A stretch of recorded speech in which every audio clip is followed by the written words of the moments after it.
So I'm glad to have this opportunity to talk about brain health and the early signs of Alzheimer's disease. Today in America, there's nearly 7 million people living with Alzheimer's. So it's getting, it's more and more like we predicted by 2050, there will be 15 million. So it's a lot. And now, why we are hearing more and more about Alzheimer's disease? Because the biggest risk for Alzheimer's is age. So the older you get, the more likely you will get this disease. And in the past, Chinese has an old saying, 人到70古来稀. It means that it's really rare people live to 70s. But nowadays, with the advancement of medicines, people living longer and longer. And this is becoming more prominent. And I like to talk about the early signs of Alzheimer's. The other reason is in the past, we don't really have a treatment for Alzheimer's disease. We have some FDA approval for relieving the symptoms. So since 1906, Dr. Alzheimer first described this disease, like for nearly 100 years almost. We don't really have a treatment for this disease, only relieving the symptoms. But since 2021, FDA have approved 3 new treatments. That's monoclonal antibody that can clear the beta amyloids. That's one of the hallmarks of Alzheimer's disease. But this treatment is only good for people in the MCI stage. That means mild cognitive impairments, or the early stage of Alzheimer's. But for all the people I met since I joined Alzheimer's Association, a lot of the families, when they go to the doctor, it's already in the middle stage. Because a lot of people have this misunderstanding. They thought some memory problem or cognitive decline is normal part of aging. And I want today to tell you that's difference. Normal part of aging is different from the early signs of Alzheimer's. So I want more people to know about this. We want to raise awareness in the community so people will go see the doctor early, so you will get the benefits of the new treatment. All the research have advanced in recent years. So probably all of you have got a sheets that from Jean that talk about the early signs. So I want to really briefly, because my time is really limited. So first, most people notice is the memory problems. So usually the early sign is the short-term memory. The reason for that is that the damage in your brain is started from hippocampus. Hippocampus is part of the brain that its function is learning and memory. So when that part is damaged, you cannot learn new things. People could still remember things that happened years ago very clearly in the early stage, but they can't just remember things just happened. So you will see people keep asking the same questions, or if they ask them what you just have for breakfast, they can't remember, or they even say that they never have breakfast.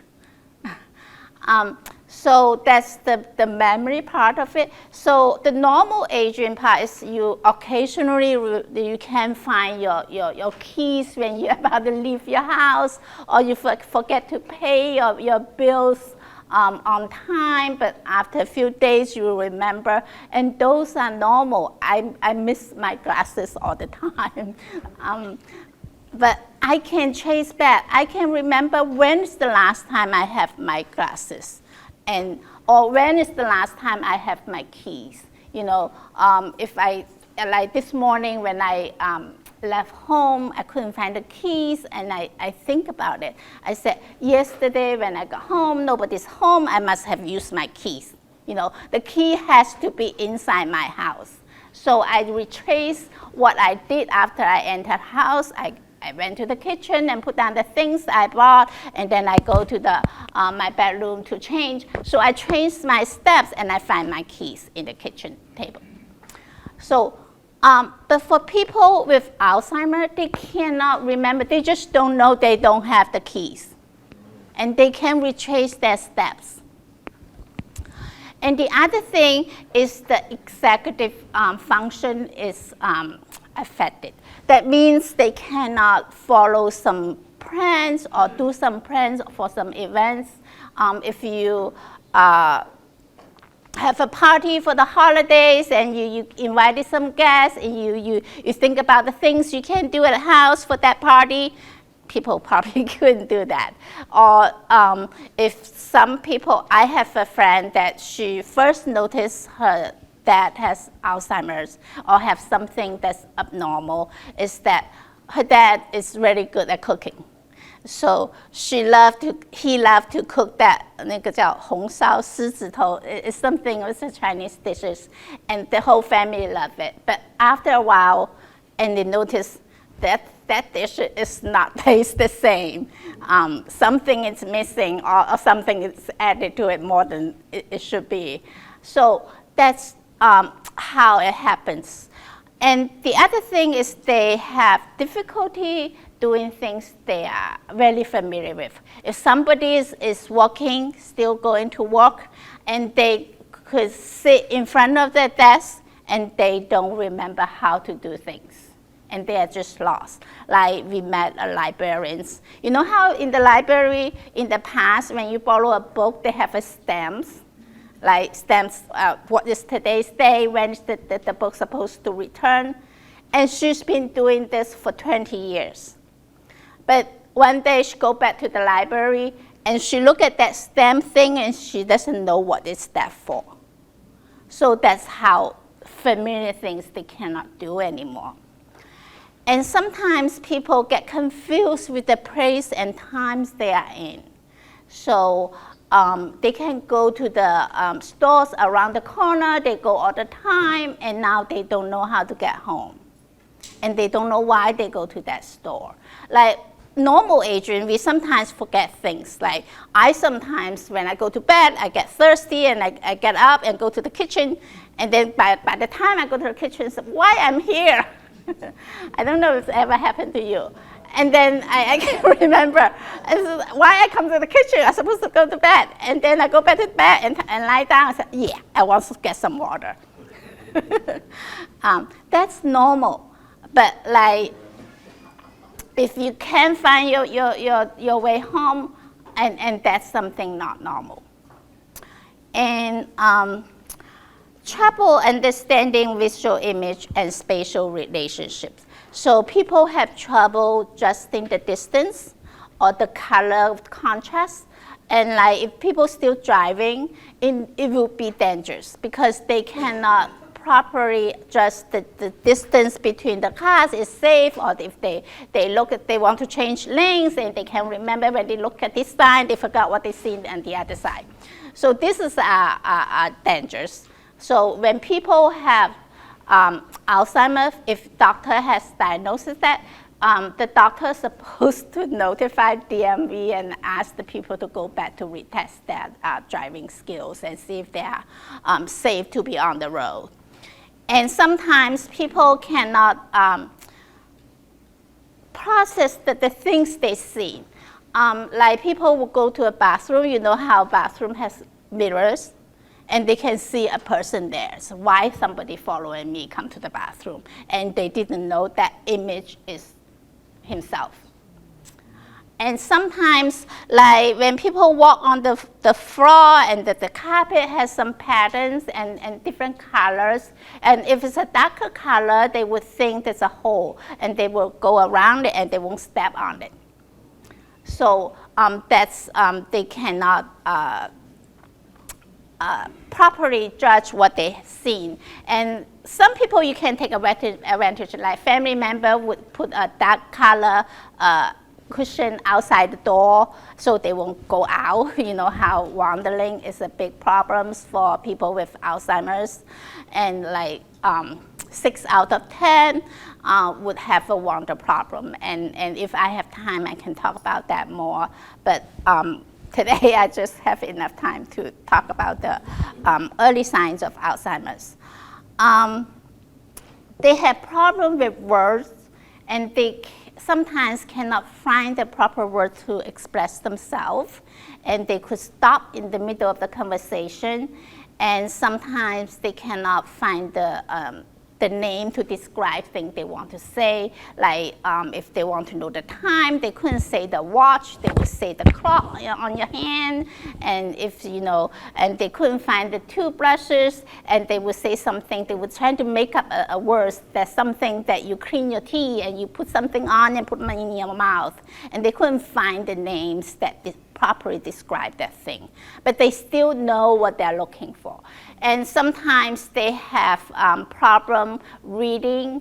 And you can see people holding the newspaper the whole morning, and you ask them what's new, and they couldn't say anything. They just might just pretend they're reading, but they're not really register what they have read on the newspapers. They often misplace things, and they forgot about it, and they will accuse other people in the family stealing their stuff. Like something they think is precious for them or is important, and they will hide it, or sometimes they will hide it in not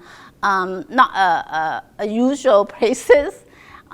You can see people put their keys in the refrigerator, or a book put in the freezer, or sometimes, and they can see people hiding some food in their closet. Or if you have somebody with Alzheimer's disease, and be careful when you throw away the trash. So they probably put some important letters in the trash and you didn't know. So you better look over what's in the trash can before you throw them away. And sometimes they just okay, there's only me and you in the house, something I can't find, it must be you stealing my stuff. So that's why it's important to have an early diagnosis. So it could avoid a lot of the family conflicts if you know that person have the disease. They are not just trying to saying something bad about it. And oftentimes, the disease not just affect the memory, it will affect person's ability to think about things or make the right judgment. So they can make some rush decisions, and without really thinking about it, they probably will decide to buy a lot of things when people try to sell things to them and they don't really need. And sometimes they will promise to donate some money they don't really have that ability to donate. Or if the person is in charge of the family's financing, they may make some bad decision on their investment or whatever. Those are really could affect the whole families. Also, if they have the disease, you will find them, they kind of avoid those social gatherings because they have trouble following people's conversation, or they have trouble following the rules, think about the rules of the game. So if they like to watch soccer game, American football games and 49ers, and they probably in the past, they really enjoy it. They know who's the best player and how many games they have won this season and how they can get to the final. But now they don't really know the rules of the game or the player of the teams. And for a lot of Chinese family, they probably like to play mahjong, right, when they have time. And there are people playing for 20 years, 30 years, and now they look at those and they don't know how to play, Those are really signs. And also, it not just changed for the memory, the thinking, And also their personality changes. Like people could be a really nice person their whole life, and now they get agitated and get mad very easily, or they can get sad for no obvious reason. And all these are the early signs of Alzheimer's. So you don't have to wait for all 10 signs appear to go see a doctor. If you have 4 or 5, and then you are concerning about it, and then you should talk about it with your family and trying to make an appointment with your doctors. And now, actually, in your annual checkup, Medicare will cover the cognitive assessment. If the doctor doesn't have time to do it, or they don't do it, you can remind the doctor to do it. You know, it's been covered by Medicare.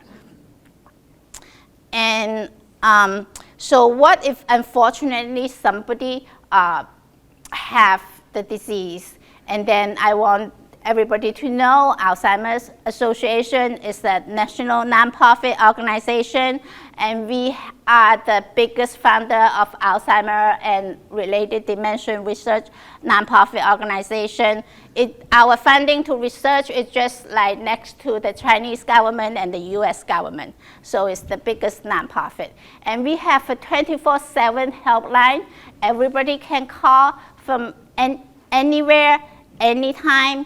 So it's 1-800-272-3900. We have over 200 languages. If you don't speak English, don't worry about it. Tell them you speak Cantonese, Russian, or Vietnamese, and they will find a telephone translation for you anytime, anywhere in the United States. We have a lot of family call like at 3 o'clock in the morning, 4 o'clock in the morning, no problem. The person pick up the phone, is a live person, and it has a training of at least a master degree clinicians to answer your phone. So if they don't know the local resources in your community, they will refer to a local chapter. Like our headquarters, the helpline is in Chicago, but here we have a chapter cover Northern California, Northern Nevada, and then we often get those referrals to follow up for those calls. So that's my time. Thank you so much. Margaret. So does anyone have questions about why she's wearing what she's wearing? I'm sure you do. She doesn't walk around like this all day. So Margaret Walsh, I have to bow to you. I have worked for this incredible woman for 12 years. She founded a company 31 years ago that specializes in home organizing, senior downsizing, and estate resolution. We are based in Marin County, but we service the entire Bay Area. And we have a very simple colored tape system that we use when we work with a client who is trying to move or downsize. Everything gets a label and a color so that you know where it's going, whether it's going to the new house, it's going to donation, it's going to be liquidated or sold, or it's going to be recycled or trash. So she's my prop. But I'm going to talk a little bit. I think we've got 15 minutes, Jean, so you can give me the heads up because I know we're running a little over, so I don't want to go over. But we are here to talk about how you can thoughtfully help a friend or yourself or a family member downsize with dignity and downsize with ease. And I will also say, taking off from what the Alzheimer Association, I'm so sorry, I don't remember your first name. That was really wonderful. Thank you. It's a really good segue to what we do, because as senior move managers, you can imagine, especially with the growing population of baby boomers who are aging and who are starting to downsize and move into senior communities, there is a huge need for downsizing and right-sizing your home and your life. And so it's not just about your possessions. It's about making sure, in our world, our work is about making sure that the senior or the family or the couple is bringing what they really love, but also bringing what will fit. So if they're moving from a 2,000 square foot home to 500 square feet and it's a studio apartment in a senior community, you can imagine they cannot bring everything in that house. So one of the most gratifying things that we do, Margaret and our team, is work with that couple, work with the senior, they may be a widow or a widower, and work with them really carefully on deciding what they can bring and what they shouldn't. Most of our clients are 65 and over, and senior downsizing is a very delicate task. It's very emotional. And if you have something like what the Alzheimer's Association deals with, memory issues, emotional issues with feeling isolated or feeling lonely.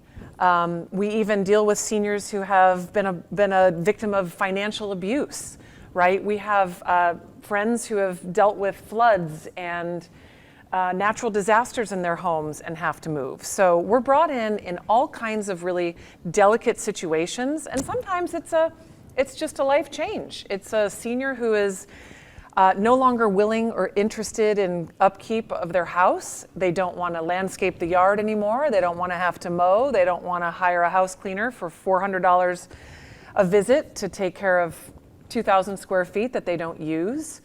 So we're brought in at delicate transition times, and what we love is working with the family and working with the friends and the community, hopefully around that senior, to move them in with dignity and thoughtfully. Margaret, anything you would add? I would just say we moved a client who they took the mom out for a long lunch. And when she came back to her home, it was a new home in a new city. And what we did was we set it all up so the beds and the pictures and everything looked like the same place. But she never knew she moved. So, you know, there's a lot of ways to manage people who are in stress and, you know, feel like people are taking advantage of them, or that they don't get their way. Because if you don't say yes to them, they're going to start getting mad. So you have to have a lot of yeses in your conversation. Oh yes, you're right. Oh yes, absolutely, and then do the absolute opposite. Well, in one case, Margaret hired a senior companion to literally sit with that senior that we were moving and allow her to talk and tell the stories and reminisce about the things in her home that she was sad to part with, so that our team just went around like whirling dervishes and did the move while she was able to sit with someone and talk. Because as you can imagine, as senior move managers, our time is money. We're hired to move them quickly and efficiently, but the seniors want to talk. They want to talk about this and that and the memory and this game they played and what they did in this room 20 years ago. And that can slow down the process. So Margaret has come up with very creative ways to help the senior move with dignity and to feel that they're heard, but to also move them into the next phase of their life. One of the biggest questions we get is, what do I do with all my things? So let me just get the audience participation. Who in this room feels like they have more things in their house than they need or they want? Okay, come on, don't be shy. Who in this room feels like they don't know what to do with those things? Yeah. And you don't have to raise your hand on this question, but has anyone been guilty of just throwing things in the garbage or the trash or landfill if you just don't know what to do with it? Yes, we all have. Okay. One of the things I love about working for Margaret is that we are a very sustainable and green company. And in 31 years, we've come up with solutions and resources for almost every category of things in the home. From your yarn and your needlepoint collection to art, collectibles like Beanie Babies and toy soldiers and books of all kinds, to tools, wrapping paper in your closet you can't get rid of. There are nonprofits that will take almost everything you can imagine, especially in the Bay Area, which we all know is one of the greenest places on earth. So I would definitely say our website is on our materials. If you took it, feel free to grab a card, get in touch with us. Pop on our website. We have a whole page dedicated to our resources and our green solutions and vendors that we recommend for everything from hauling to recycling to donation and even liquidation. And decorating, staging. And when we leave a home, the pictures are on the walls if possible, so that we transfer this great big home and make it, I always say, a mini museum somewhere else. It could be a studio apartment, but we make it beautiful, and we bring in all of the treasures that remind them of what they own, so that The rest can go. They can go to family, we can sell it. We've done a very good job, but we have about 16 kinds of ways to liquidate, sell, et cetera, get donation receipts and stuff like that. But our first thing is to make the house look beautiful and have them feel like they've got the things that they really want to sustain them. It's a very important part of knowing that they're handled and taken care of. I have to remember when you talk to give you the mic. So, couple more minutes just to tell you some of our tips and tricks. Who has antique or brown furniture in their house that your kids don't want and you can't sell on Nextdoor or Facebook Marketplace? Show of hands. Brown furniture. So one of the things we get a lot of when we do senior moves is, what do I do with my antique brown furniture that my kids don't want and it's hard to sell on eBay or anywhere else? There are resources out there. There are junk and hauling companies that will recycle and upcycle things, by the way.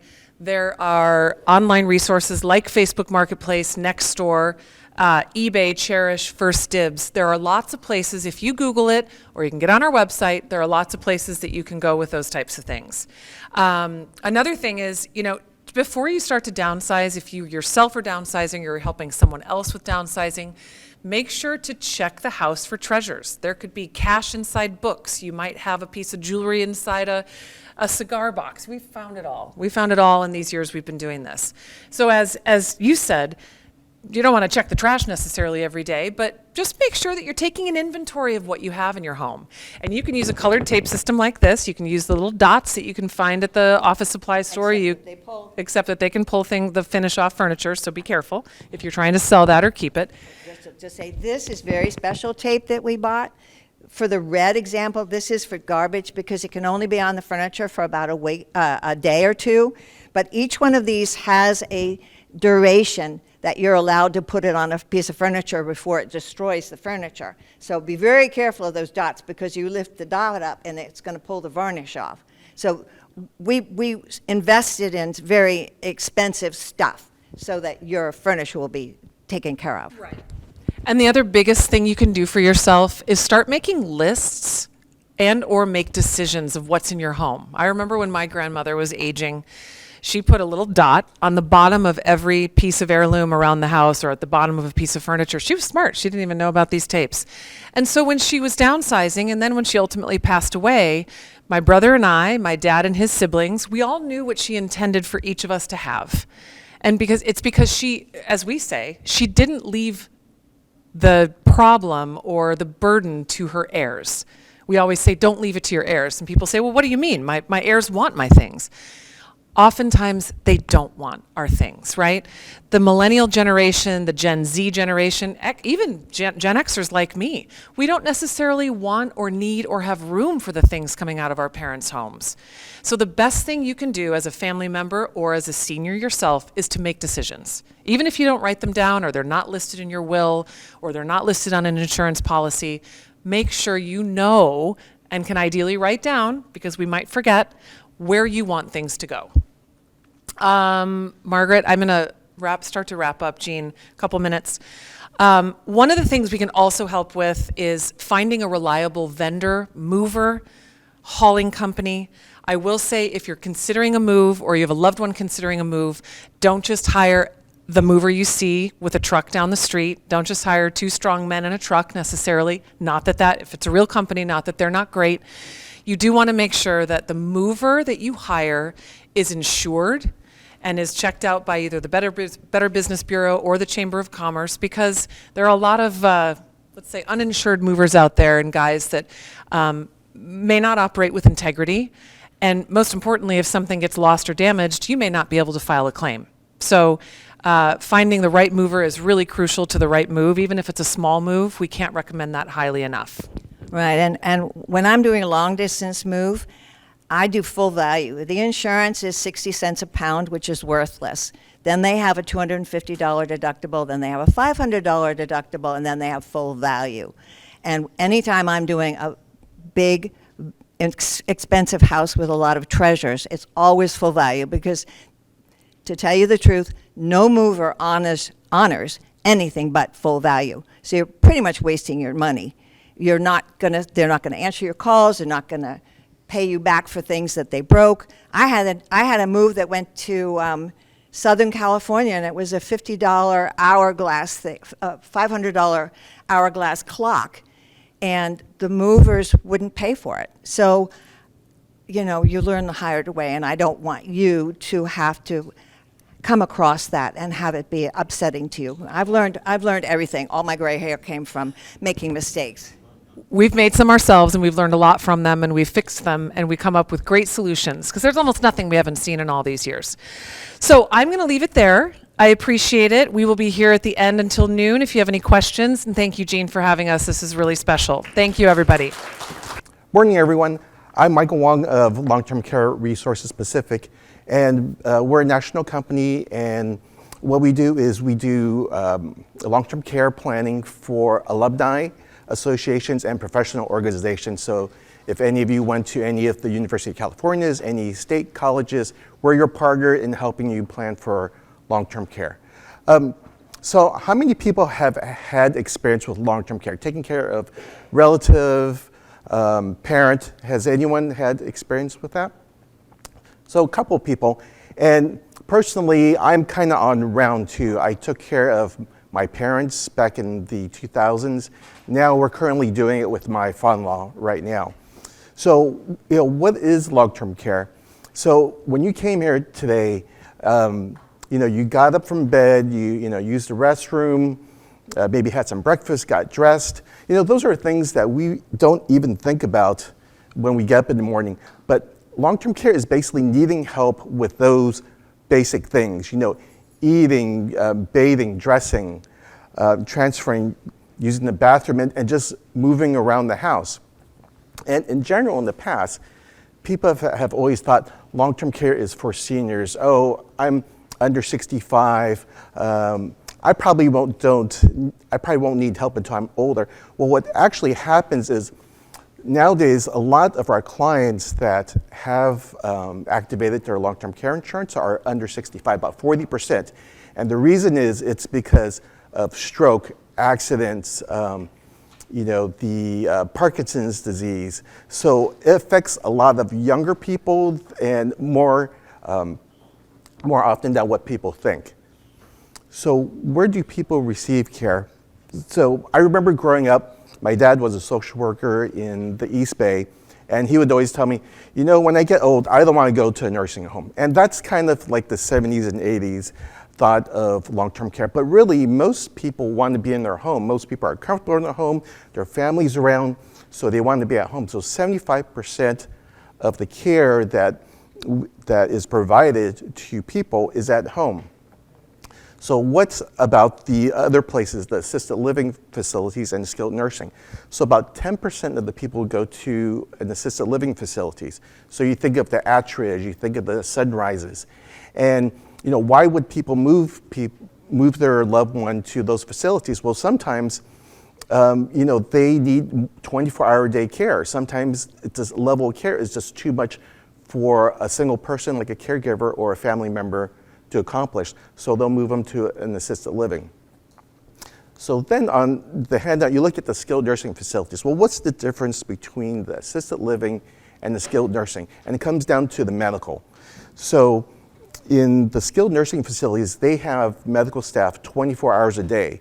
Assisted living, the staff is only there for working hours, you know, 8 to 5. And at the skilled nursing level, they can do dialysis, they can help with catheters. At the assisted living, you can't do that. You actually, for medication, the resident actually has to, you hand them the medication, they have to take it themselves. So the difference is really the medical care there. So how long do people need care for? So men, unfortunately, our average age is about 83. Women is about 88. So if you ever go to any of the assisted living facilities, the ratio for men is probably like 2, and it could be 10 women. So it tends to be better for the men than the women in terms of ratio, but that's kind of how it works out there. And so when you think of the chronic diseases like the Alzheimer's, the dementia, the Parkinson's disease, if you have those conditions, you need care longer in general. So 6 years, 8 years, 11 years. My dad had Parkinson's disease, so 11 years, that was kind of about it. So, over that time, it just gets really expensive. And let's go to the next thing. Long-term care is expensive, no matter how you put it. And like I said, we're dealing with it with my father-in-law. So with my father-in-law, we've had different caregivers, and it's really new. It's only been since July 4th. So we've spent probably between $600 and $1,000 per day. So that is, when you look at those numbers, and when I talk to clients about those numbers, it just sounds outstanding. It's like $20,000 a month. Are you kidding me? That's crazy. But that's really what it is. And we opted to have him stay at home. The doctors wanted him to go to skilled nursing, but we said, if he went there, we don't know how long he would last. So let's keep him at home. He's more comfortable. But it's very expensive. So let's look at long-term care is expensive, and here I have a graph here. And basically, when we do long-term care planning, you have to think ahead. You have to think 10 years ahead, 20 years ahead. What's going to be, what's the cost going to be when in 20 years? So when you look at the prices now, and what I have here is, I have today's prices, and these are just average Bay Area prices. When you look at them, you say, it's $100,000, at least $100,000 a year. When you look in 20 years, it's almost $200,000 a year for care for one person. So, it's extremely expensive. And I give clients a rule of thumb about how much prices increase. So, the cost of care will increase about 3 to 5% per year. So, in 10 years, you could think of a 50% increase, and in 20 years, the cost will double. Okay? So, I get this question probably like every time I talk to a client. Well, I have Medicare. Doesn't Medicare pay for long-term care? And the answer is no. Medicare is health insurance for those 65 and over. If you break your hip, they'll pay for your surgery. They'll pay for rehab, for physical therapists, for occupational therapists. They'll even pay for you to transfer from, you might not be ready to go home, but they'll pay for you to spend time in like a facility, then transfer the home. They'll even pay for that. But if you're at home and you need help around the house, Medicare will not pay for that. The only government program that will help pay for care at home is called Medi-Cal. And Medi-Cal is basically, in California, we call it Medi-Cal, but it's Medicaid everywhere else in the United States. And to qualify for Medi-Cal, you have to be under a certain threshold of income. So the threshold of income right now is about $1,600 per individual, about $3,200 a month for a couple. So your income has to be pretty low to qualify for these programs. Then, plus, once you qualify for Medi-Cal, you have to qualify for in-home services. So it's almost like a two-step process to qualify for anything with the government, with the state-run program here. So, okay, so things are expensive. Mike, this is really expensive, so how do I pay for it? What can I do? So let's talk about long-term care, paying for it. So long-term care insurance, basically, it's just a bucket of money. That's what you're buying, and that's what you're using there. So with the bucket of money, when you need care, then every month you'll start drawing out money from that bucket. But there's different types. And in the past, there was we call it traditional long-term care insurance, but actually there's a multitude of choices now based on age, based on health, based on income. There's multiple choices. So let's look at a couple. So the traditional long-term care insurance is just like your car insurance, just like your home insurance. You have a certain amount of money. Once you draw from it, if you deplete it, then it's all gone. Before 2010, that bucket was unlimited. So you could have, million, 2 million, it was unlimited. But in 2010, traditional long-term care was capped. So now you can only get maybe 200,000, 300,000, 400,000. And so the other thing is that, well, if I pay all this money for traditional, can I get my money back? You can with the asterisk. And so the asterisk is that it's called a return of premium. So when we're able to we're able to give clients a return of premium, but what happens is that it boosts the premium so high that a lot of the clients will just say, forget, I just don't want to do that. And just like car insurance or home insurance, this is kind of pay as you go. You pay your yearly premium and then you're covered. So let's talk about the underwriting. So when we talk to clients, we'll ask a lot of medical history. And a lot of times people say, well, why are you asking me all these questions? Well, sometimes with the insurance companies, if you have something that you didn't tell us and you get rejected, it blackballs you, or it prohibits you from applying for at least a year. So if you ever apply for long-term care, or if someone ever says, oh, let's have you apply for long-term care, make sure you're choosing the right company, because if you don't choose the right company and you are declined, that is going to inhibit you going forward from applying with another company. So it's really important that you pick the appropriate company for your situation. And so with traditional, the health threshold actually is a little bit high. When you think of life insurance, you see or you hear on the radio, oh, no medical exam. Well, with long-term care, that's not the case. You're going to have a review of your medical records, and then you're going to have like a short medical exam. It's just blood and urine blood pressure. So it's about 45 minutes. So next, let's go to the hybrid and long-term care insurance. So with traditional long-term care, you basically have one bucket of money. With the hybrids, you actually have two buckets of money. So you have a life insurance bucket and you have a long-term care bucket of money. So with the hybrids, basically what the advantage of the hybrids is that they have a fixed amount of long-term care benefits or unlimited. So if you had, just say Alzheimer's and it lasted, 2 years, 2 years, 5 years, 10 years, you would never have to worry about running out of money. So that's a big contrast between with the traditional, where you're capped. With the hybrids, you have unlimited lifetime. And the other part is with the hybrids, where most of my clients like the hybrids, and the reason is that it's life insurance and long-term care. So if you never need the long-term care, so you have this bucket of long-term care. If you never need this is gone. The life insurance will pay your heirs. So if you pass away, then the money that you put into it goes to the kids or goes to the heirs. So my clients tend to like that a little bit more. And the other thing is that in terms of premium duration, it's kind of more like a mortgage of a house. You can pay it off 1 year, 5 years, 10 years, 12 years. After that time, it's just paid off, no more payments. And the premiums are guaranteed.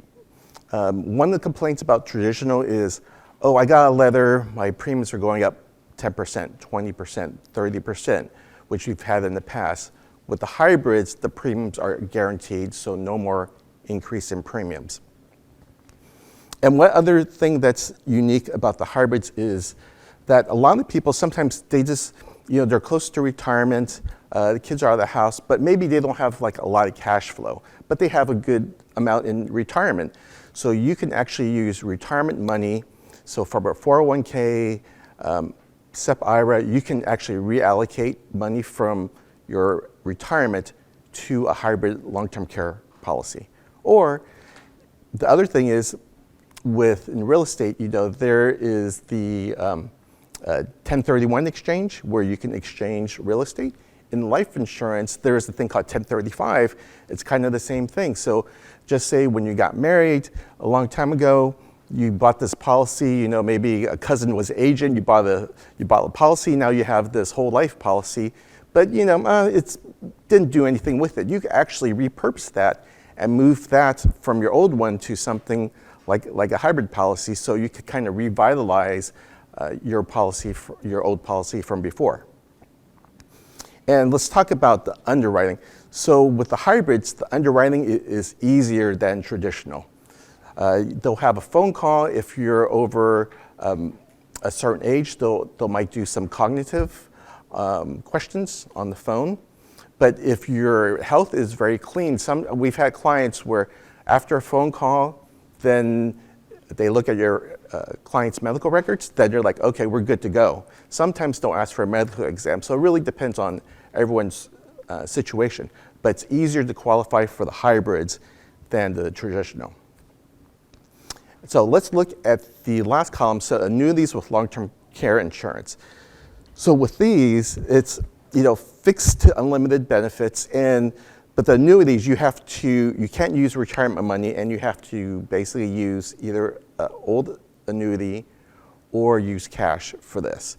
But the underwriting for this is very easy. So with annuities, basically 5 questions. So just say a client had maybe $100,000 that they had in annuity, and they want long-term care, and maybe they're older age, maybe they're in 72, 73, maybe have some health issues. So they don't want to go through the underwriting of the other plans. So we'll choose the annuity where it's 5 questions. 5 questions, then they'll double your money. Another 7 questions, they'll triple your money, and then that's it. There's no medical underwriting. So that's one of the advantages of the annuity here. And what happens is that, well, if I don't use care, what happens to my money? Well, you basically get your annuity back with interest. So that's how it works for there. And so the other thing is, I don't know if you do, but long-term care premiums are tax deductible. So depending on how you are tax-wise, C Corps probably have the most advantage for the write-offs. But most of us are not C Corps. But if you're like S Corp partnership or you're just an individual, your tax deduction is based on your age. So you can see here, there's different age tiers. When you're younger, the tax deduction is less, but as you get older, you can see it could be pretty substantial. The other thing is that you could actually use your HSA dollars to pay for your long-term care premiums. So the government wants everyone to have their own long-term care coverage, so they incentivize you to have your own personal policy. So again, I'm Michael Wong with Long-Term Care Resources. If you have any questions, my information's on the back. You can always schedule a time with me, or you can talk to me after if you have something in place and you just want like an update of what you have. Sometimes people say, well, I kind of don't know what I have, and they just give me it, and I'll explain to you, so no obligation. But thank you, Jean, for having me. I appreciate it. Hi, my name is Anita Varellis, and I'd love to tell you a little bit about me so you can know my history and then how I help people. But I have been in the senior living industry in the Bay Area for 22 years, so quite a while. And I actually started as a waitress in the dining room in an assisted living in the East Bay. The same assisted living that I helped my grandmother move into, which is pretty cool. I then was promoted to sales director in the senior living community. And throughout my 22 years, I've worked in a lot of different senior living communities around the Bay Area. I held a regional role for California, Oklahoma, and Texas to help the sales directors and the admissions department with their process with showing the community to seniors. And I've also helped 4 of my grandparents move into senior living communities. About 2 years ago, I wanted to utilize my knowledge and my expertise and my vast network of professionals to help seniors that are in this situation go through this process. So I started my company, Neighborly Senior Placement, to help seniors and their families to navigate all of these variables. May I ask, has anyone in the room looked into senior living for themselves or for a family member? Has anyone gone through that process? Wow, okay.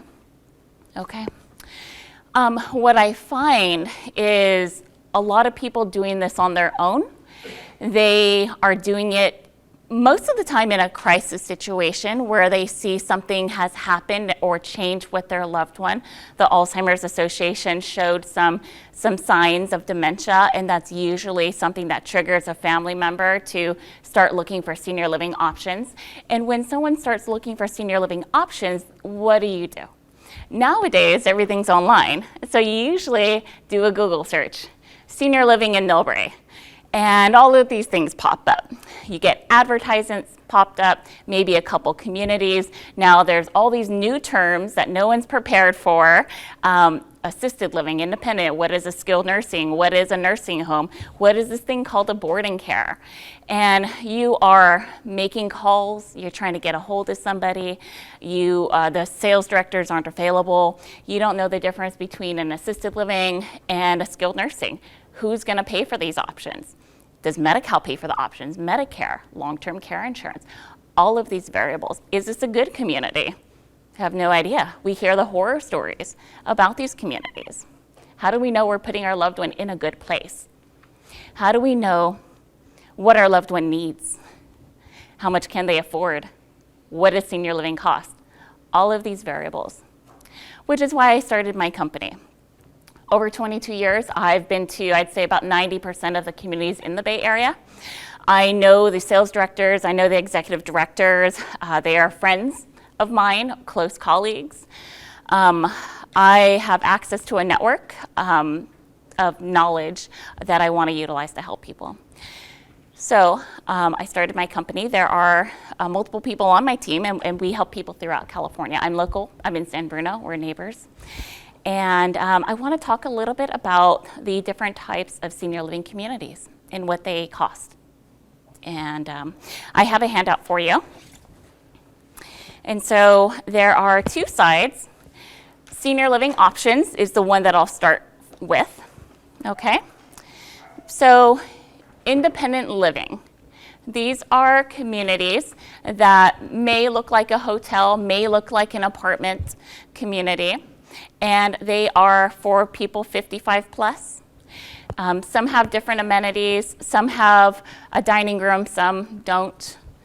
But these are private pay options, the majority of them. I'll talk about more affordable, low income housing later. But they offer services and a lifestyle to attract those who are a little bit more independent. Maybe you're still working, you're still driving, but you don't want to take care of your house. You're tired of doing the lawn, keeping up those type of things, and you want to be among your peers. So this is a community that is unlicensed to provide care. So they basically provide you an apartment and a lifestyle to live. There are a range of these options that are basic apartment living to large campuses for independent living where they have tennis courts and they have pools and all of these various things.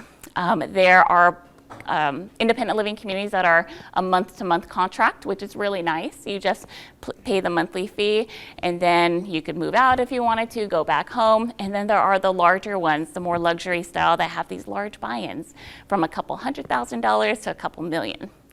And there are a lot of different options with that. They definitely attract those who want the lifestyle, want social engagement. So those are independent living communities. People move in when they are still able to participate in a lot of things. The second option is assisted living. And assisted living is what the majority of my clients move into. I love that we're doing this presentation because I think that a lot of people need the resources to better plan. A lot of people, majority of clients that come to me are in situations where they've waited and they've waited a little bit too long and their loved one needs some care. And so a lot of people want to have care in their home. I understand that, absolutely. You've spent a long time in your home, you have memories there, your belongings, that's where you're comfortable. And my goal as a senior placement specialist is not necessarily to get you to move out, to move into your community. I am really big on education, and I want you guys to have all the information to make the best decision for you and your loved one. Whether that means looking at communities, or getting you safely set up in your home. I like to review all of the options so that you guys can make your best decision. So home care is an option, and if that's something that you wanted to pursue, absolutely, let's talk about it. Let's talk about the situation. Home care in this area ranges from $45 an hour to $55 an hour. So depending on how much care your loved one needs, if it's a couple hours, there's a 4-hour minimum. If someone needs a significant amount of care, maybe 10 to 15 hours a day, certainly if you need 24 hours a day, that's getting close to $30,000 an hour. Not an hour, $30,000 a month, which is pretty significant. So although a lot of people want to stay in their home, sometimes it's not an option financially to pay $20,000 to $30,000 a month, or their care exceeds the type of care a caregiver in the home can provide, and they need a little bit more support. Or if you're an adult child and you're caring for your loved one, that's a really hard role to play.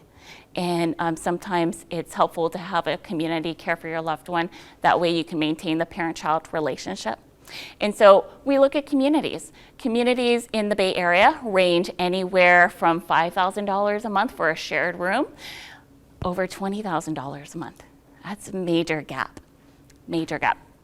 I will say for Mid-Peninsula, most of my clients are moving into communities paying about $8,000 to $9,000. So there are a lot of options within that range, but they certainly can go more. I'd say probably a good range is about $8,000 a month to $12,000 a month, and it certainly depends on the type of care and the amount of care a person needs. Assisted living communities are licensed by the state of California. I hold that license to own and operate an assisted living community, which is extremely helpful for me to advocate for my clients and to know what a senior living community can accommodate and what they cannot accommodate. They all are licensed to provide the same basic amenities and services. Have caregivers 24 hours a day, 7 days a week. They're not CNAs. They're trained caregivers. Some of them have medication technicians. Although not a requirement, some of them have nurses, which is a great added benefit. Not necessary for a majority of people to utilize a nurse in assisted living, but if you're diabetic, if you have some type of oxygen treatment, if you have skin breakdown, I would probably recommend you be in a community that has a nurse, because if you have an issue with your oxygen, I'd want a nurse to check that out. If I have something go on with me, that I have a medical condition, I'd rather a nurse look at me. Everyone's trained in the procedures of how to care for a senior, but if you do have a medical condition, that would be something that maybe we look at, communities that do have a nurse. They have activity programs, so assisted livings are very social, which is fantastic because they have an activity director that has outings. You can go to the opera, you can go out to lunch, they can take you shopping. So you can have a social environment, which is really nice. The memory care.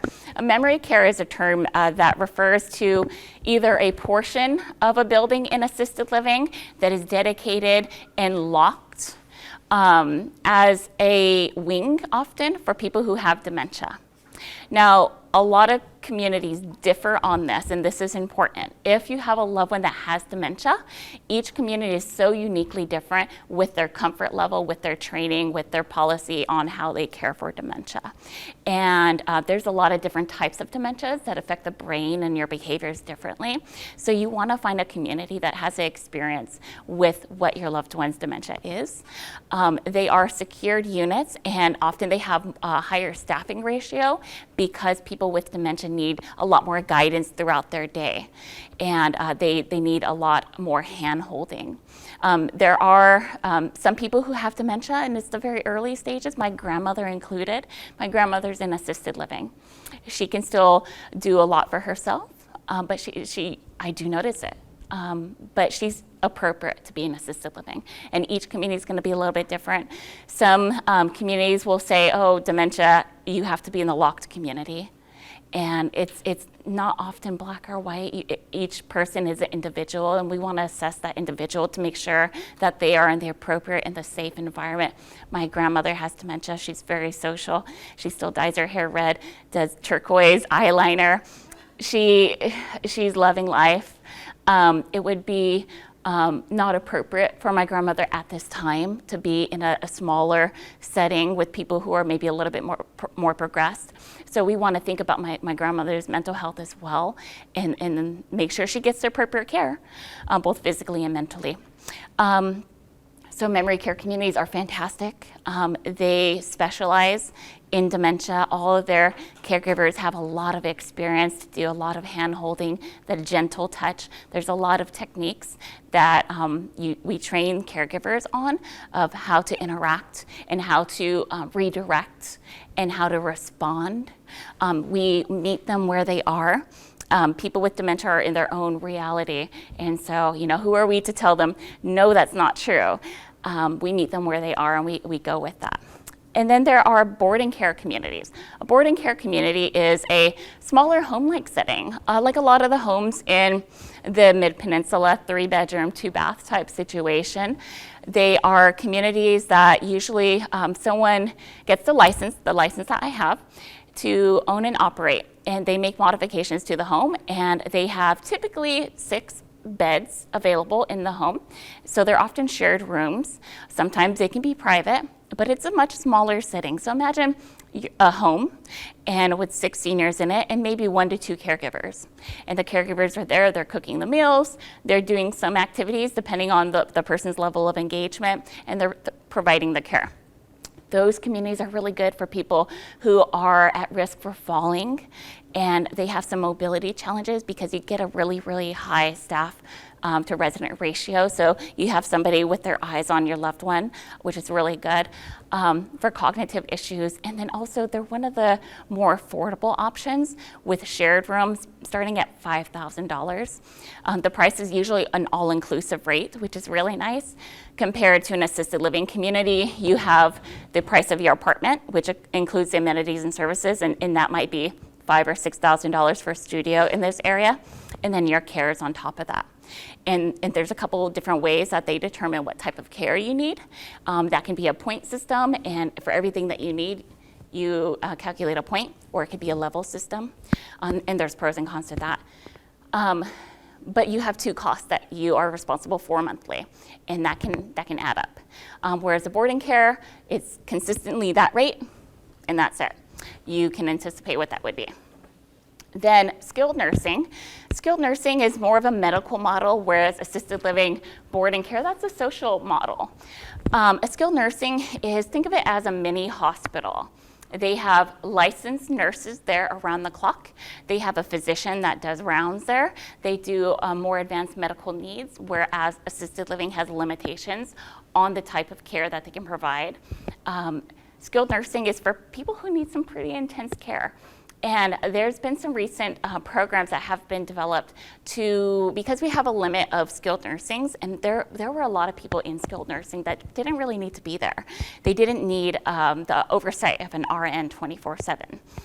So there were some programs that are for Medi-Cal recipients to be able to participate in programs like the assisted living waiver. Skilled nursing, if you pay privately, I think it was mentioned, it's about $20 to $30, $30,000 a month. It's really expensive. And if you don't need that type of care, there's assisted livings for that. If you can't afford those options, and if you have Medi-Cal, fantastic, because Medi-Cal has programs that will help with that. It's called the Assisted Living Waiver Program. You have to have Medi-Cal in place, and then you have to also apply for their Assisted Living Waiver Program. There are really, really long waiting lists, but there's also a couple of new programs that have shorter waiting lists. But if you need care, Medi-Cal will pay for you to be in a senior living community that they're contracted with, and pay for your care there, which is really nice. So there are options for people. But skilled nursing, majority of people go to skilled nursing maybe when they had a fall and they broke a hip, and they're done with the hospital, and then they go to the skilled nursing in the area, like Peninsula Post-Acute Care, and they get some therapy, maybe see a nurse, and they're there maybe 3 weeks, and then they're discharged home, or discharge to a community, or discharge home with a caregiver, those type of things. Majority of skilled nursings are focusing on short-term rehab, and they have a very, very limited bed in what's called long-term beds. They're extremely hard to find. They're pretty rare. Those are the types of senior living communities. What's required, I thought I was timing myself. I think I forgot to press start. So, okay. There are different requirements to move into each type of setting. I recommend that people be proactive and start having this conversation. What does it look like for you or your loved one? What type of communities are in your area? Could you afford the communities in this area? Could you afford $9,000? Some people can't. Some people need to sell their home to pay for senior living. Some people have wonderful long-term care policies. I am definitely an advocate for that. Sometimes we have to look at maybe a little bit further out in the East Bay where you get a lot more bang for your buck. And there's a lot of variables. Some communities have pools, some communities have gyms and movie theaters. Sometimes there's cultural differences, and I have my clients ask, is there a population of this specific culture or that serves this food? And there certainly are. And so I help you navigate all of those options. My service is a free service, which is fantastic. You get to utilize my industry knowledge, my expertise to make this an easy process for you. And my goal is to take as much off your plate to make this easier for you. So I did, you have my flyers. I have some brochures in the back. I have these postcards that I'd like to encourage people to put on their fridge. And this is a hotline for locally. If you have any questions about anything senior living, senior care, I'm very well connected in this industry. I utilize home care, I utilize elder law attorneys, everything that you can think of. If you need help, please feel free to give me a call and we can have a conversation. You don't need to talk to me about placement. I just want to be a resource to people. Okay, thank you. I've been in the mortgage industry 30 years, and when my parents got into their 70s, I started looking at reverse mortgages. And I got my senior real estate specialist designation in 1999. If anybody wants to do math, I'm old. My oldest son pointed that out to me in no uncertain terms. Mom, you're old. Which, of course, made me laugh. Chronologically, I am. I'm 71. And I know women aren't supposed to disclose their age, but oh well. And it occurred to me that being in the mortgage industry, and my parents, when they were in their 70s, the whole idea of a reverse mortgage was curious to me. I do not believe they were a great product back then in the 1970s. And I think that the reverse mortgage is one of the interesting products that the government has taken under wing and what I say tooled and retooled to serve the community and the purpose for which it was intended. And that is to allow senior homeowners, if it's appropriate and they choose, to allow us to age in our homes if that works for us. And so I didn't really pursue a career in reverse mortgages until 2009. You all probably remember what happened in 2000. Actually, it started under 2007 through 2012. We had the big mortgage implosion. We had a lot of new regulations put up in what we call the Dodd-Frank regulation that was signed into law in 2010. And it made our industry yucky. It's not really the word I'd use, but we got very paper intensive, and I felt like I was dragging what I call my forward mortgage clients through paperwork hell. And so I went back and took a second look at the reverse mortgages, and by this time, from 1999 to 2009, they really had become a very viable product for consumers, from my opinion, to really use them. And my tagline is reverse mortgages done thoughtfully. And we always like to be smart, safe, and strategic about doing any financing product. And so that really is my foundation for supporting and helping clients.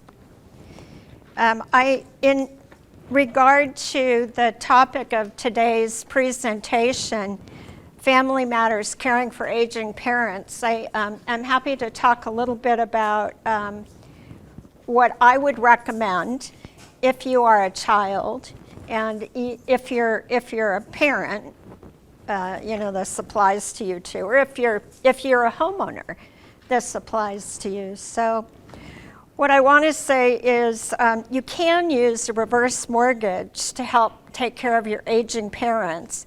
You can also use it to take care of yourself. So although I do deal with a lot of children, supporting and wanting the best for their parents. So it's a very heartwarming, wonderful process. But here's some things that I would recommend. And that is, you want to talk to your parents, identify, and this also applies if you're a homeowner, identify, evaluate, and prioritize your financial needs. And I would recommend that you do this with people that love and care about you and want the best for you.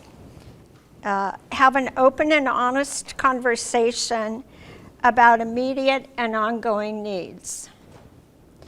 And do you need additional resources? And when do you need those resources? And where are those resources going to come from? And is that place those resources are coming from a realistic source? So one of the things that you hear about reverse mortgages is, oh, my children won't want me to get a reverse mortgage because they're not going to get an inheritance. Has anybody heard that? Everybody heard that? Okay. I am hugely blessed to have gotten an inheritance from both my father and from my mother. My parents were divorced, and so, but that was icing on the cake. I did not plan my life around inheriting money from either of my parents, and I don't think any of us should, and I have kind of an issue with that, right? You've worked for your status, let your status and your hard work take care of you. We always like to have a legacy, certainly, and if that can be crafted in the process, we love that.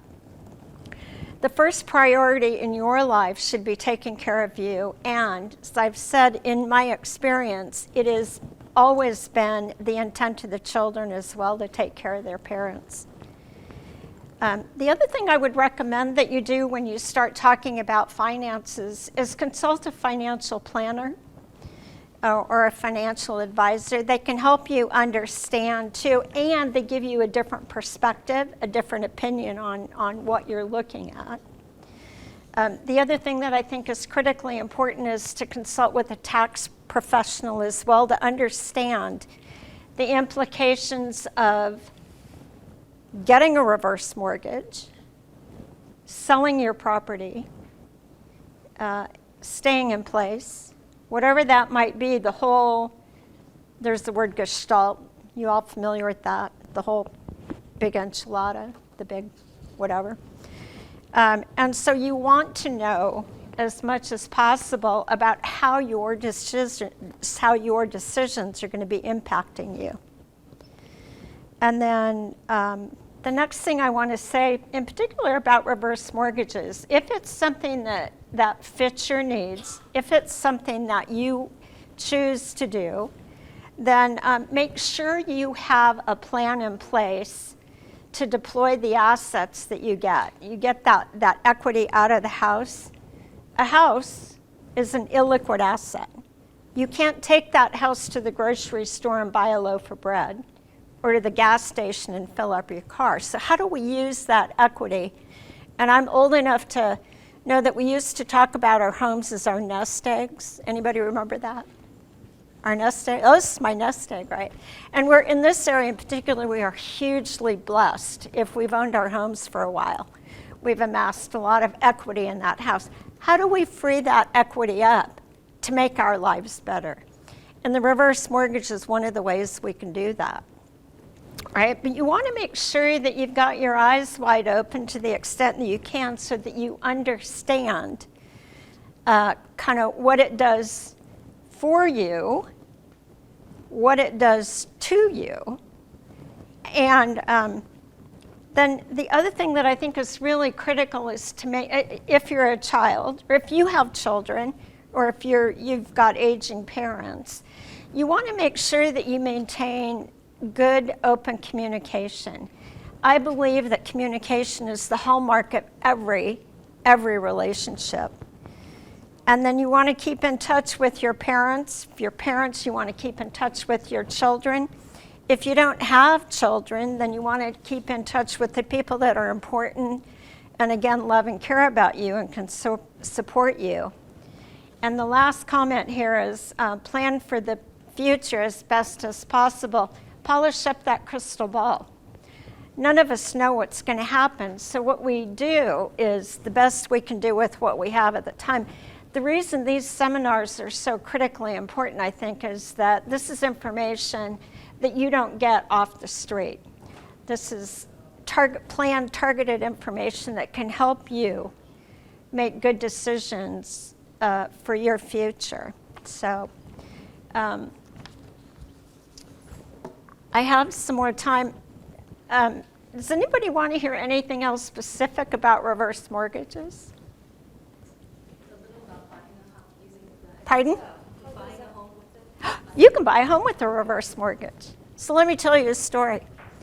I had clients who had, this was several years ago, older couple, they were in their 80s. They lived in and I'm going to use numbers here, so just, this is what they did. They lived in a $1.8 million home in Foster City. They couldn't afford the mortgage payments. The mortgage payments were just getting too much for them.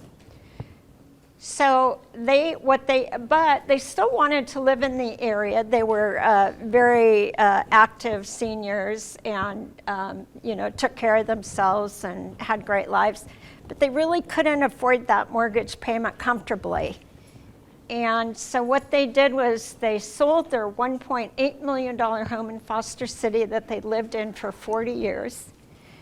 And so Catherine Carr, they needed downsizing help and organization and all that tape, because that was the wife's biggest complaint was, oh my gosh, I've got 40 years of stuff here. Of course, I have 35 years in my house, so I can totally relate to that one. But they have family in the area, children, grandchildren, they wanted to stay near here. So what they did was they found a home, a beautiful home in Pacifica for $1.2 million. They realized net, and this is in talking to financial planners and tax preparers, right? So they understood what their bottom line was going to be. They realized after capital gains and all the things that they had to pay on selling their house, they realized about $900,000 out of that transaction.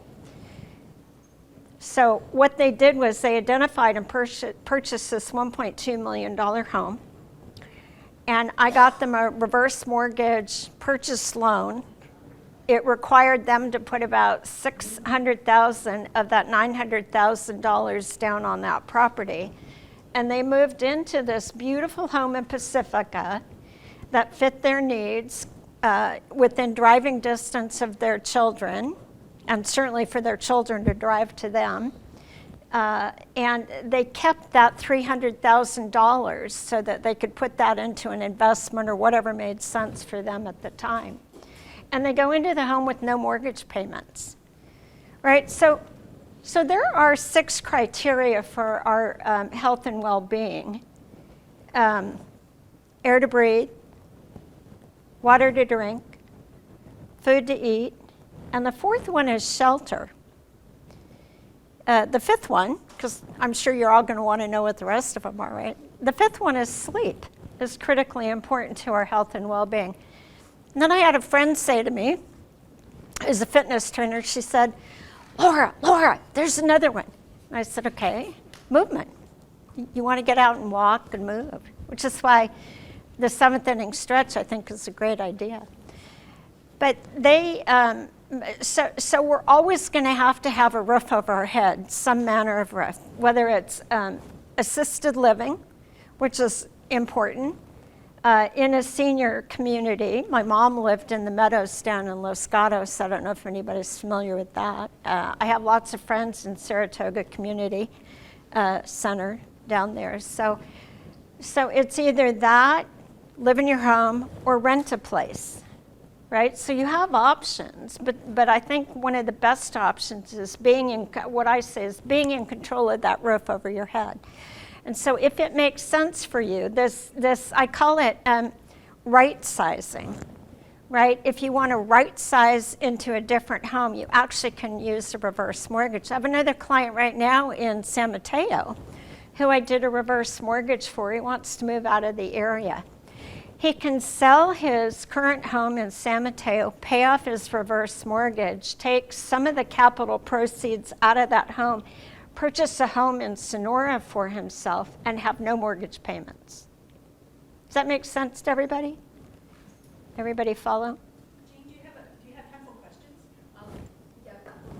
Okay. So what happens if one of the parents already has dementia? How do you deal with the counseling that's required for reverse mortgage? Can you repeat the question? Yes. So I'm sorry, say the question again. What happens if one of the homeowners, the parents, already has dementia? How do you deal with the counseling that's required for a reverse mortgage in that case? So that's a really good question. So one of the other things that we do, and I just got done doing a loan for a client, we do it with a power of attorney. And in this case, both of the parents are in their 80s. They actually live in Millbrae. The house is in Millbrae. Both of the parents are in their 80s, and their daughter is doing the power of attorney for them. So she's actually signing all of the documents. She went through the counseling for them. And the other thing that's really important with a power of attorney, when we're doing a reverse mortgage with a power of attorney, is that we need doctor's letters. We're extremely cautious about making sure that the parents are not being abused and that there's no arm twisting or underhanded activity going on. And so we use the power of attorney. Comes with a doctor's letter that says when this power of attorney was signed, these individuals were of sound mind. I'm not sure what the terminology is. And today, they don't really have capacity to take care of their own financial needs. So we protect the homeowners that way, the parents that way, right? So we can absolutely do it. With the reverse mortgage, it's always an owner-occupied loan. The people that are getting the loan have to live in the property. If you have a couple, one of them has to move out to a facility, that's okay. The loan still is in place as long as one of the borrowers maintains residence in the property. So that's a good question. It takes a little more paperwork, but it's good paperwork to protect the homeowners. So thank you. Hi, my name is Jessica Pearl. I'm an attorney in San Bruno, about 10 minutes from here. My number is on the handout. I've been practicing for about 10 years. I used to work at the San Mateo Probate Court for about a year. So I'm very familiar with families fighting about a deceased person's assets.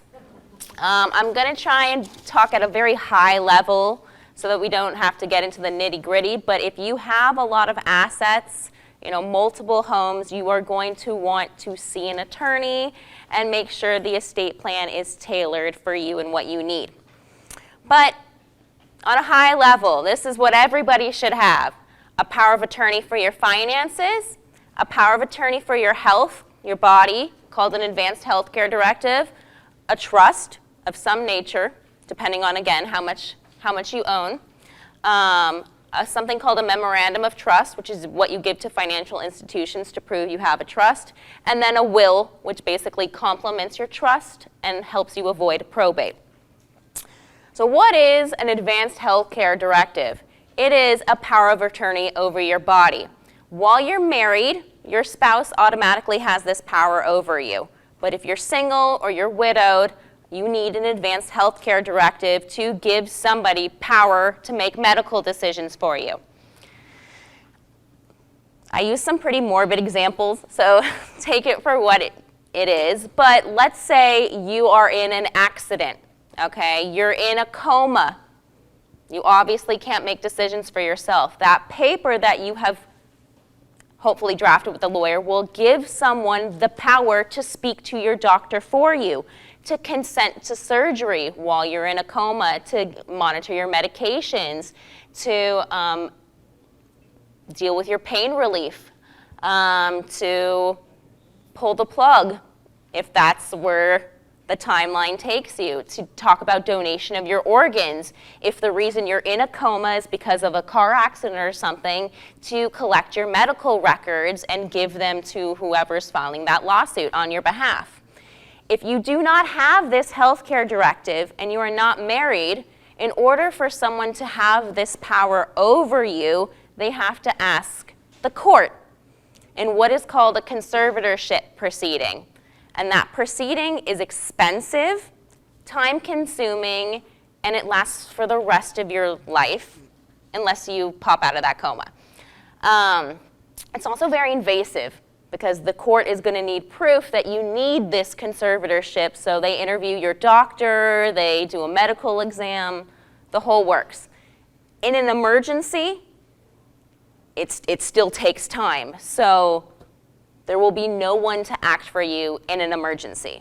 And a healthcare directive is very easy to do, it's very quick. So if you take nothing away from this, it should be do a financial power of attorney and a healthcare directive. Okay? What's a financial power of attorney? Same thing. You're in a coma, you're unable to pay your own bills.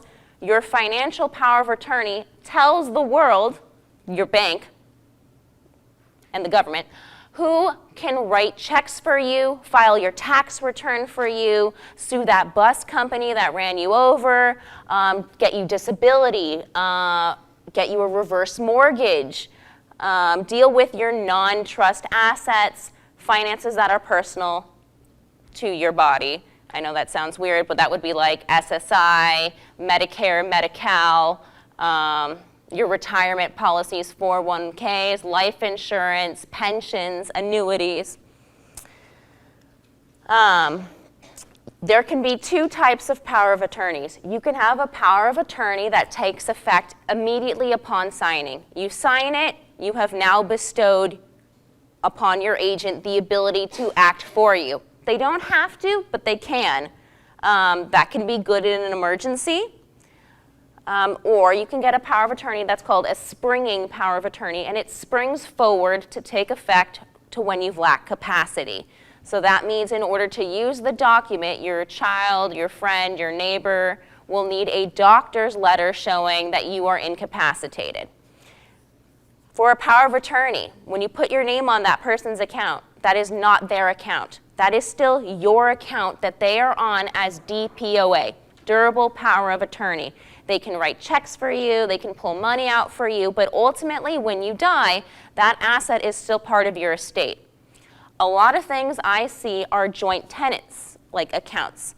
Okay, well, I don't have a power of attorney, but instead I have put my child or friend or whoever on my account as a joint account holder. Isn't that the same thing? No, it is not the same thing. There are a lot of downsides to that. One, you have just given them the power to take your money and walk away. That is now deemed their account. Second, when you die, they get that money. It's survivor takes all. It doesn't go back into the pot to be split between your family, okay? So, who should you appoint for your healthcare agent and your power of attorney? Well, it depends. If you have children, I always like to pick a child, preferably one who's close by, who you are in regular communication with, who gets along with the other siblings, someone who's detail-oriented. Well, why do we care about that? Well, they're going to be responsible for paying for your life or talking to your doctor. They need to be responsive. They also have all these duties now to the people who inherit your estate after you, because those people are going to want to make sure, one, they're doing right, that the agent is doing right by their parent or their person, and two, they're going to want to make sure all the money was spent the right way. So when you die, whoever takes your estate, whether it's through a probate, a will, or a trust, they can ask your power of attorney for an accounting, and they are entitled to it. You could fight about it, but they'll ultimately get it. So you want someone detail-oriented who's going to keep records, who's going to make sure spending the money right, who talks well to your family, other family, who's close by, and will get the job done. Responsible. Again, if you don't have a financial power of attorney, how do you get that power? Same thing, a conservatorship. Again, it's invasive, it's a court proceeding, it takes a long time, it is quite expensive. Multiple lawyers get involved because the conservatee, which is the person who needs the conservatorship, gets their own lawyer. Then you have the person who's trying to get you the conservatorship, they get their own lawyer. And then sometimes they may even appoint another lawyer to oversee. And then there are court investigators. Also, San Mateo Court has gotten a lot slower these days. So, again, not the greatest in an emergency. You want to plan ahead. So what is an estate plan? Well, it can be a trust and a will.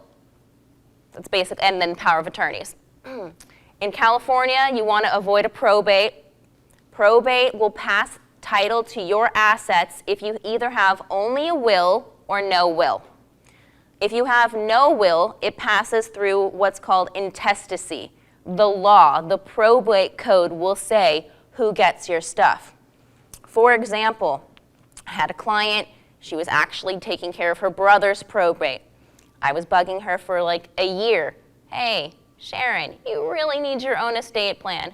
No, I don't. I don't want to think about it. I'm going to live forever. She didn't live forever. She died, and her only sibling had just died right before her. She had no living parents, which means it goes up and then down the family tree. It ended up going to her like 38 second cousins who she had no relationship with in Alabama, in Texas, in Ireland even. And I can guarantee you, she did not want that. She did not know these people. She wanted, I know what she wanted, a bird foundation, but she never got a bird foundation because she didn't say, I want a bird foundation with all my money. So, if you want to choose who gets your stuff, but for some reason you don't want to trust, you can do a will. A will, very simple. Usually people will choose it because it's cheaper for you to get. It just says who you want to be in charge of, taking care of your estate, distributing your assets, selling your assets, and then who takes. The problem with just a will is, again, it keeps you in the probate court. Probate court takes at least a year these days. It's also quite expensive. The fee that your executor or administrator gets, that's the person who is taking care of your estate, is equal to the fee that their lawyer gets. If you have an estate of about 1.2, 1.3 million, which is, you own a home, you're looking at about 30 grand, 40 grand each. So that's 60 to 80 grand right off the top. And it's slow, and it's time consuming, okay? If you have a trust, which is what I would pitch for everyone to have, it goes out, you avoid the probate court. You are taking the power from the court and giving it to yourself, and then whoever you've named next in line to be your trustee. What is a trust? It is a contract with yourself. I know that seems silly, but it also binds the next trustee in line to the terms of the contract. A trust will say that you're holding all your assets in trust, which means your lawyer will be putting your assets into your trust. If you came to me, I would put your home in your trust with a deed. and then I would help you go to your banks, reach out to Schwab and Merrill Lynch and whoever else you have, say, hey, I have a trust, here it is, put all my assets into your trust, and then when you die, your contract, which has your assets now in it, will dictate how those assets pass. Your trust also gives your trustee, which is the person you've named to be in charge of administering your estate and ultimately distributing your assets, gives them the power to do anything. You want them to have the power to do anything, to sell your stock, to vote on your stock, to split your stock, a lot of stock powers, to pay your reverse mortgage off if they can find a way to make that happen, to mortgage your house. I know people think that's crazy now, but who's heard of Prop 19? Yeah, okay, that's changed the game. Real property taxes, it's like the Wild West now, okay? Your kids may not get that low tax bill that you're paying on your property taxes. So sometimes, in order to keep it as low as possible, these days, in order to qualify for Prop 19, it must go from parent's primary residence to child's primary residence. Well, what do you do if you have 3 kids, but only 1 kid wants the house to live in? Well, what I have done in the past is I mortgage the house. The trustee mortgages the house because you have given them the power to do that under your trust. They take the equity from the mortgage, pay out cash to the other kids, and then take the house subject to the mortgage that they refinance under their name. No buyout, so no reassessment there, and they get the full $1 million exemption, okay? There are things you can do to keep the property taxes as low as possible, but you need to have a trust. That option is not possible through a probate. Well, not really, mostly because of the time constraint. You got 1 year to do it, and in probate, that's really hard to accomplish. So you put everything into your trust, you give your trustees the power to do anything, sell your stuff, mortgage your stuff, pay off your debts, and then when they're ready to distribute, they distribute your assets to who you have set in your trust. That could be your kids, it could be a charity. I have seen people open charities, I've seen people leave to pets, I've seen, you name it, I've seen it.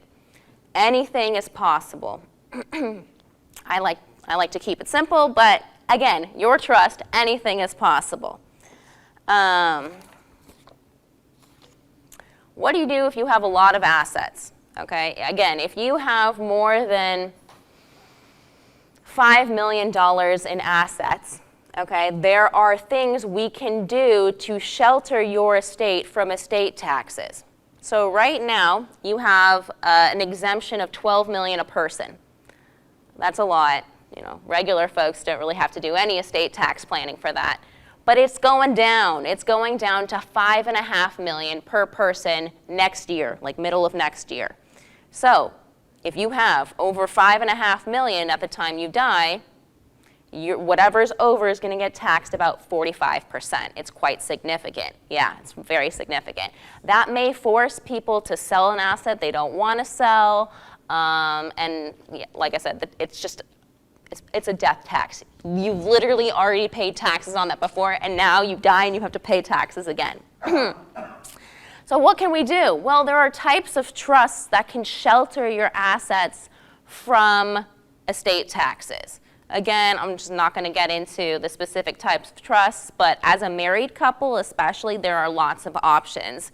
If you're a single person and you have, 10 properties and you're worried about the estate tax going down, there are things you can do right now before it goes down to kind of use up your $12 million now. Basically, you can gift your stuff now. There are pros and cons to that, but that would be definitely a conversation worth having with an attorney and a financial planner. So what does your will do? I have a trust. Why would I ever need a will? Well, the will, when you have a trust, works with it. It shows the court and the world that you do not want to go to probate. I have a trust, I don't want to go to probate. So your will, it names the same person as your trustee as being in charge, and it has a special provision in it. It's called a pour-over will. It says, and if I forget to put an asset into my trust, the beneficiary of my probate estate is my trust. And in California, the court will look at that provision and say, they clearly didn't want a probate. We're not going to force them to have a probate. We are going to use the will to put that asset into a trust. Now, it can be done quite simply if it's just, less than 185 grand. Whoever your trustee is will literally sign a declaration at the bank or a financial institution. It's a piece of paper, one and done, quite easy. If it's a house, maybe you refinanced, you took your house out of your trust and then you forgot to put it back in, it is a quick and easy court petition that always gets granted. It's not a probate, it's a quick and easy court petition, then they just put it into your trust. So, again, we want to avoid probate, we want to put the power to say who gets our stuff, and we want to give somebody power to take care of us in case of an emergency. And then, yes, we want to prevent fighting. The more that you have planned ahead, the less likelihood for fighting. I see a lot of fighting. I have lots of suggestions to keep fighting to a minimum. For that example that I said where you want to give the house to one kid, but you want it to be equal, there are things we can do to sweeten the deal so that maybe your kids don't contest. And maybe if they do contest, we put a no contest clause into your trust that basically says if you contest for no valid legal reason, you lose. You lose your money. You're out. And that can be a pretty good deterrent. And then another thing that I like to do is if you're thinking about cutting, let's say you have 2 children, you haven't spoken to one in 10 years. You don't want him or her to take. I mean, I'm not going to tell you you have to have them take, but I will tell you, depending on their personality, well, what are the chances are that they're going to come creep back in and make a big deal? If you think they're going to come creep back in and make a big deal, then maybe we throw them a bone. Put that they get 50 grand in the trust and give everything else to the other kid. Then they have some skin in the game, and that no contest clause has meat for them, because if you exclude them, they have only to gain. So, should I do this? Do you own real property? If you own a home, you should absolutely have a trust. If you are a single person, man or woman, you should absolutely have power of attorneys for your body, your healthcare directive, and for your finances. If you are far away from your family, you should absolutely do all of the above. That's about it that I have. I'll take questions. Again, this was very high level. If you have, a lot of assets or very particularized family situations, if you have a blended family, please see a lawyer, okay? Number one situation that I see fighting in is blended families, okay? Yes? I'm the trustee of my mom's will and living trust. Okay. She had it done several years ago, and she only has copies. I have a copy, she has a copy. They're signed and notarized. The attorney who prepared it is nowhere to be found. He shut down his practice years ago. I cannot find him. Will that hold up? Is that valid? So the question is, what if I lost my originals? It depends. So for a trust, yeah, you don't need the original. Basically, no one is going to ask for it.